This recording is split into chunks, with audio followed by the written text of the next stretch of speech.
Infinite loop.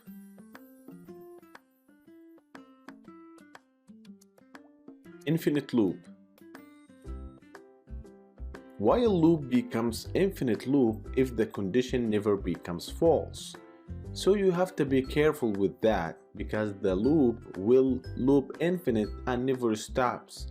That's why you need to make it false as possible to stop looping. Let's see how. Now go to brackets. I will show you how the infinite loop works. For example, create a variable I equal 1.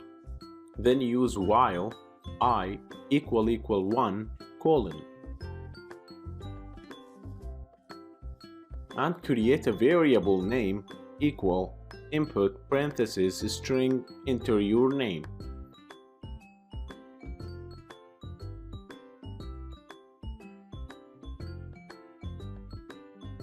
Then print string your name is plus name. You can either use plus or comma. Now try that in terminal.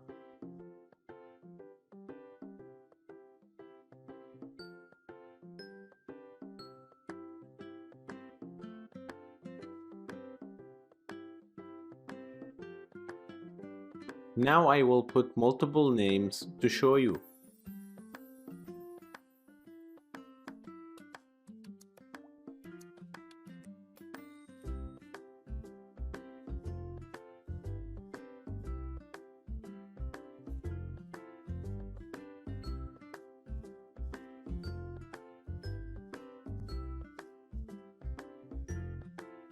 As you can see, it loops forever and never stops, because the condition never becomes false. Most of the time, infinite loop is not a good practice to do, and I really don't recommend it. Thanks for watching.